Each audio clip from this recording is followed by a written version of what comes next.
Last night, Republican candidates for president met in Milwaukee for a debate. I'll have reaction to that here on the program. Also, here in the state of Ohio, we have the Secretary of State has assigned the issue number to the abortion amendment that'll be on the ballot here in November. I'll have an update. So stick around to the Mark Harrington Show.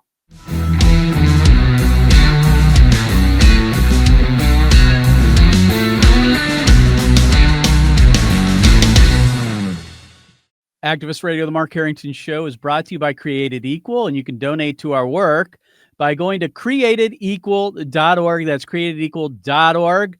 And if you want to follow me on all my social media platforms, or you can subscribe to our podcast on all the popular podcasting platforms, go to markharrington.org. So we got some breaking news. Last night, the Republicans put their slate of candidates up at the debate in Milwaukee, but one person was missing, and that was Donald Trump. And but they met anyway, and they talked it out.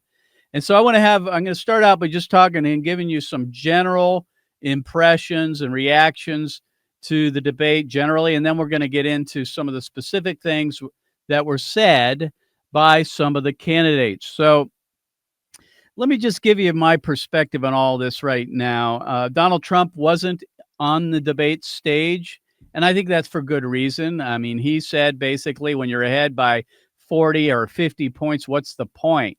Especially when you have people on the stage that are polling at like 1%, and he's polling at like 70% or something. And I think that makes sense politically.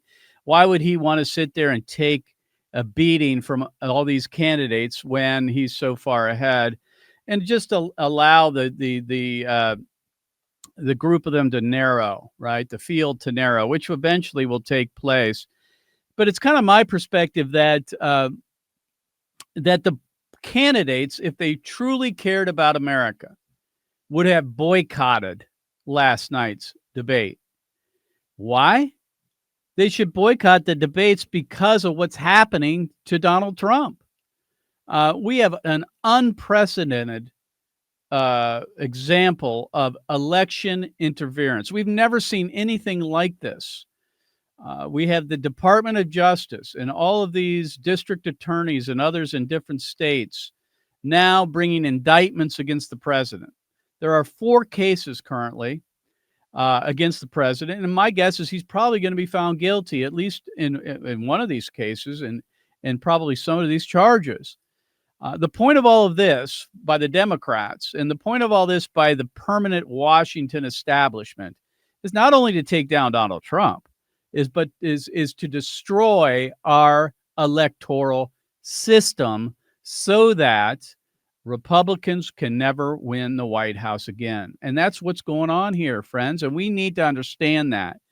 And I would just wish that the candidates that are running for the White House on the Republican side would make that clear. They would set partisanship aside and make a strong stand for the rule of law and for election integrity. And they didn't. In fact, it would have been awesome if they would have just said, we're boycotting this because of what's happening to Donald Trump and what's being done to our electoral system. It's being torn apart, and that is the reason why the deep state is doing this. It's not only about Donald Trump, but it's an attempt to tear apart the system altogether, so that the Democrats will always win these elections. And we already know that the odds are against a Republican winning the White House ever again, because the math just doesn't really work out all that well. If you look at the Electoral College map, it's really hard to see a path for victory for a Donald Trump or any other GOP candidate for president. So the odds are already stacked against the Republicans. And then in this case, with Donald Trump now facing 4 indictments, likely going to be convicted, and likely going to go to prison. He may end up there, and who knows what happens after that. We are facing a constitutional crisis in America because of this, and I think that needs to be front and center. If the Republican Party cared about America, they would make this the main campaign issue, and I think boycotting the debate last night would have been appropriate. The other thing is, I think Donald Trump's going to be the nominee. I mean, he's ahead by 40 points. I don't see that eroding. So a lot of these debates for me are really of little consequence. I don't think there's any candidate in the field that has any chance of defeating Donald Trump. So it's somewhat entertaining, and you do learn more about the candidates as these debates unfold. But the fact of the matter is, Donald Trump's going to win the nomination. Whether he wins the White House or not, I guess, is up for debate. I think it's going to be very difficult for a Republican to win. So anyway, that's the way I look at it overall.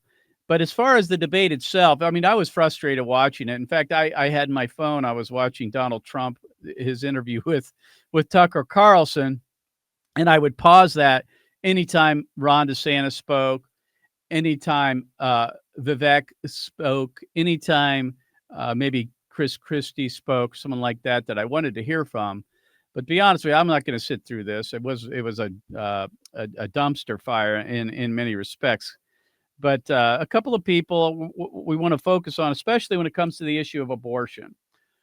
Supposedly, the GOP, that is the Republican Party, is the pro-life party. Supposedly, they are supposed to be pushing forward a pro-life agenda, but you wouldn't have known that last night.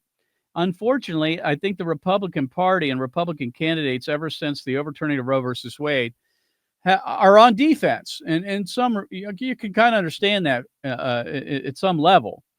But they're basically backpedaling on the abortion issue instead of taking the issue to their opponents. Seems like they're just backing up, kind of in cowardice, fearful that it's not a winning issue. Well, that's not leadership. That's not leadership. And the Republican Party is the pro-life party, and they should be leading the way on the sanctity of human life. But what we want to do here, we're going to go through a few of these clips. I've got 5 of them from some of the candidates that were on the stage last night, and I'm going to react to each one of them. The first clip is from Nikki Haley. She's running for president, and she was a former governor of South Carolina, also the ambassador to the United Nations under the Trump administration. And she was asked about abortion. And if you would, Mr. Producer, go ahead and play this clip. To stop demonizing this issue. This is talking about the fact that unelected justices didn't need to decide something this personal, because it's personal for every woman and man. Now it's been put in the hands of the people.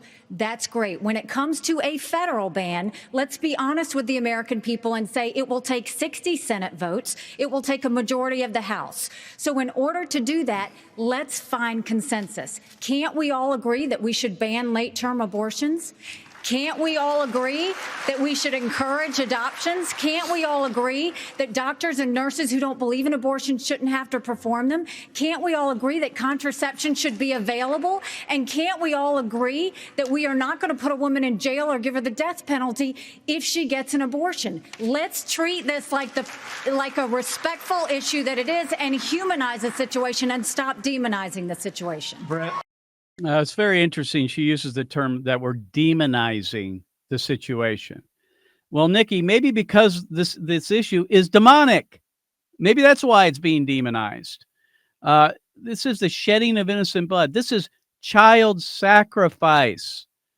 Now, when she's talking about demonization, she's probably talking about those who support abortion, and she's talking about pro-lifers, I guess.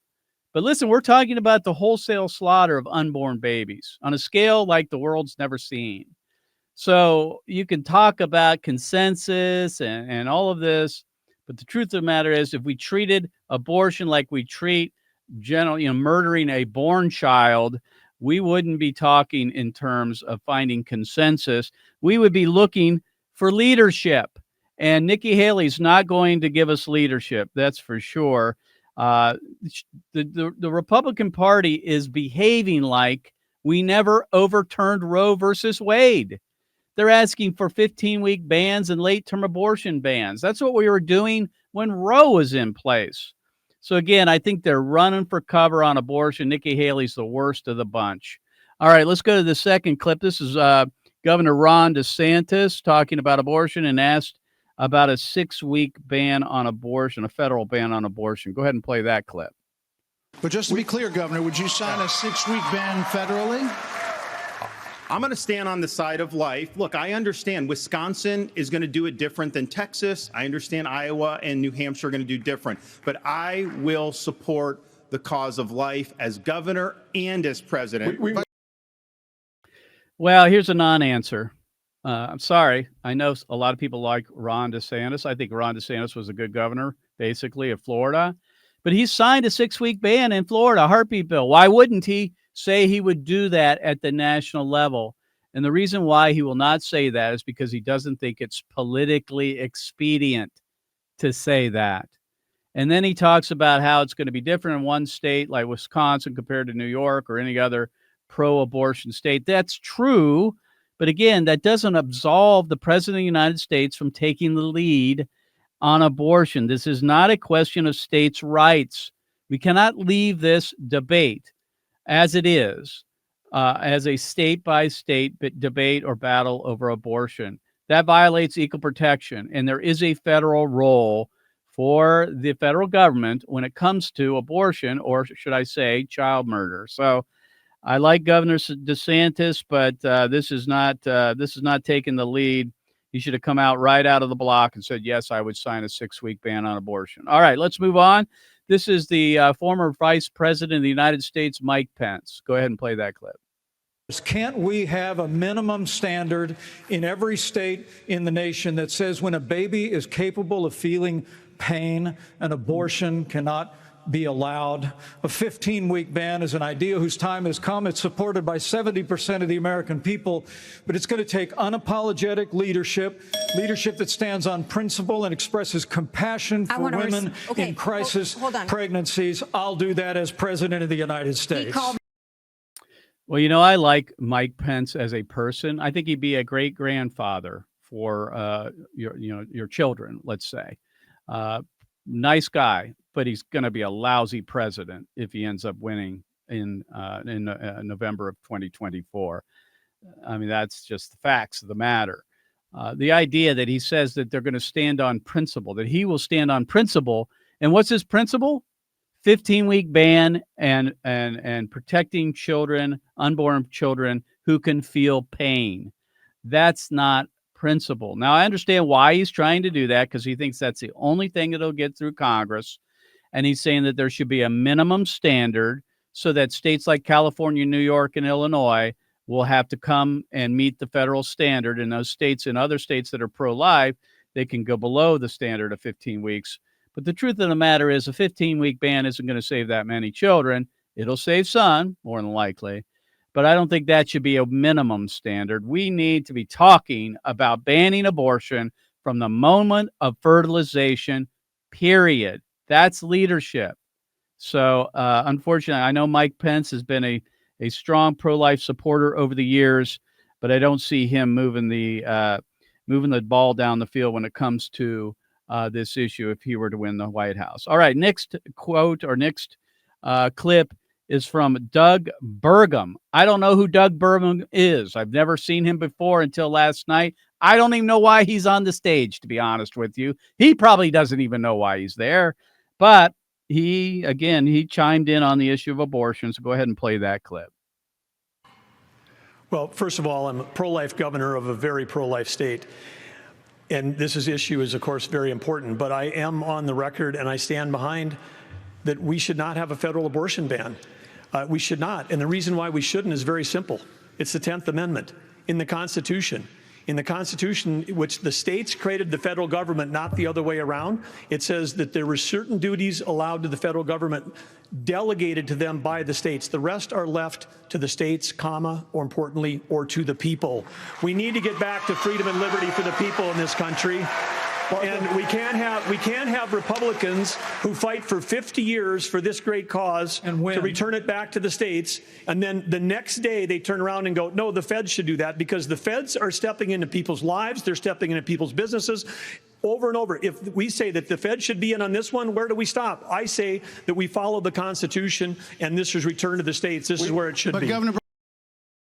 Well, I think we all understand the 10th Amendment says basically if it's not dealt with in the U.S. Constitution, that it should be left by the state to the states and the people to decide. That's true.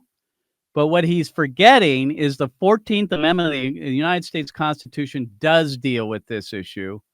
And historically and legally, and as it regards precedent, that the unborn, preborn child was considered a person before the 14th Amendment was written. And so he's saying he wants to deal with the Constitution and respect the Constitution, but he's not thinking about the 14th Amendment. And so, folks, let me read that amendment to you because I think it's key. It's absolutely central to the argument over whether there should be federal legislation or a remedy, if you will, for the abortion issue at the federal level. It says this: no state shall make or enforce any law which shall abridge the privileges or immunities of citizens of the United States, nor shall any state, and this is the important part, nor shall any state deprive any person of life, liberty, or property without due process of law, nor deny any person within its jurisdiction the equal protection of the law. So Doug Burgum is forgetting this amendment to the Constitution. He refers to the 10th Amendment in that the states should deal with things that are not in the Constitution. I understand that and agree with that. But he's leaving out the notion that the 14th Amendment already protects the unborn. And why do I say that? Because, number one, states had already recognized the preborn as children and as persons at all stages of pregnancy before the 14th Amendment was written. Also, personhood for the unborn was rooted in British common law, which is where we get the majority of our law here in the United States. And then number three, the amendment authors themselves, the 14th Amendment, those who wrote it, believed that it included the preborn. And so those are three reasons why the U.S. Constitution and the Bill of Rights does deal with this and why it should be a federal issue. And the federal government does actually have a part in it. Now, the question is, what should they do? What should they do? And there are three options. Not all of them are equal, in my opinion. The first option is that the United States Supreme Court, rather than just sending this back to the states, which they did in the Dobbs v. Jackson case, is that they recognize that word person of the 14th Amendment includes the unborn, and therefore they should be protected equally under the law. That's number one. Number two, that there can be a congressional ban on abortion that would be signed by the president. That's not as, I guess, good or effective as a Supreme Court decision that recognizes the personhood of the unborn in the 14th Amendment, but it does handle all 50 states. And I think the Congress does have the authority to do that. And then number three is a constitutional amendment. And I know this is the heavy lift, but it may be the most permanent thing that we could do. And that is 2/3 of the Congress and 3/4 of the states would ratify a constitutional amendment that would establish personhood from the time of conception for the preborn. So those are the options, and it's not leadership to say the Constitution doesn't deal with this, therefore the 10th Amendment says send it back to the states and you can wash your hands of it. I don't think that's that's not constitutional, and I think Doug Burgum, whoever that guy is wrong on it. So, all right, let's move on. This is the last clip, and this is Representative Tim Scott from the state of Florida. Go ahead and play that clip. We cannot let states like California, New York, and Illinois have abortions on demand up until the day of birth. That is immoral. It is unethical. It is wrong. We must have a president of the United States who will advocate and fight for, at the minimum, a 15-week limit. I am 100% pro-life conservative. I have a 100% pro-life record.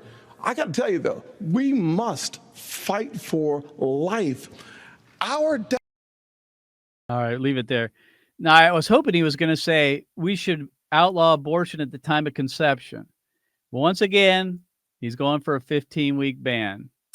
And I have to say, what good is that going to do as far as babies being saved? I will say this, politically speaking, it will save children. In states like California, states like New York and Illinois, a standard of 15 weeks obviously is better than currently the standards in those states, which are up to birth. So in that sense, I understand what they're trying to do politically, but it's all about rhetoric and language. Tim Scott should have said, I am 100% pro-life. Therefore, I believe life begins at conception. And as President of the United States, I will work towards the goal of protecting all children from the very moment of conception or fertilization. Having said that, politically speaking, we likely cannot get that done right now, but we could get something short of that, possibly something in the order of 6 weeks or 15 or whatever it is.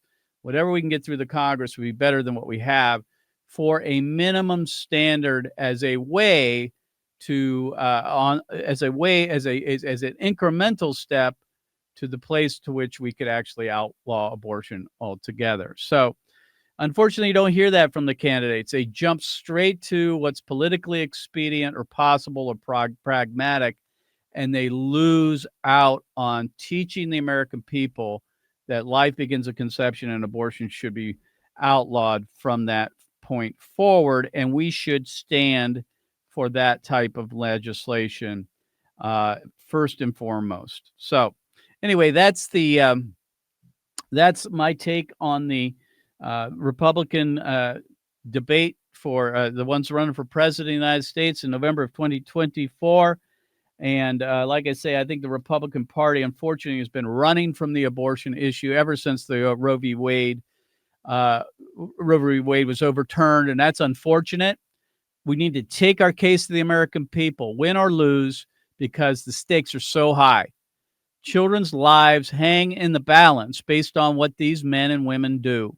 And whoever occupies the White House has a huge opportunity to bring about the protections to the unborn, and also using the bully pulpit properly.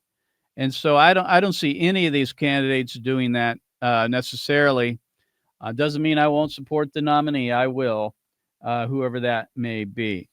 All right, so that's my take on the Republican debate last night. And if you want to keep following me, you can go to markharrington.org to find out more. So, friends, I don't want you to be disappointed by the GOP and their candidates running for president this time around. It is what it is. The Republican Party's been in this situation for decades, unfortunately, and it doesn't seem like there's anyone arising to the call to really defend the unborn. There are some good folks on that platform, and I imagine someone would make a good president. But the bottom line is this: now that Roe versus Wade has been overturned, the states are the ones that are going to be battling this out. And that's for better or for worse. In my opinion, for right now, it's better than what we had before, when Roe v. Wade was the impediment that needed to be removed for us to really make progress.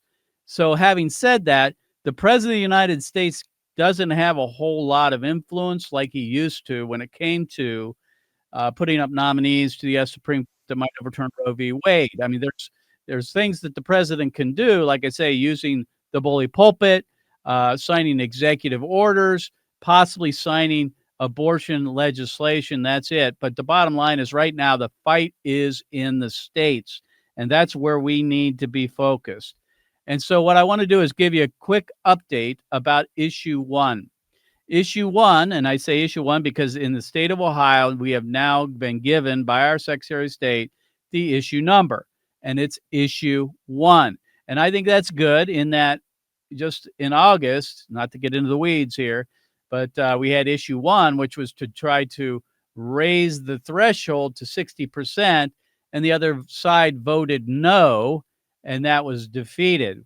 Well, this time, a no vote on issue one actually defeats the constitutional amendment to enshrine abortion into the Ohio Constitution. So a little bit of confusion is going to work to our advantage, possibly. Those who voted no on issue one in August might think that to vote no on issue one in November, for that matter, and therefore that might help.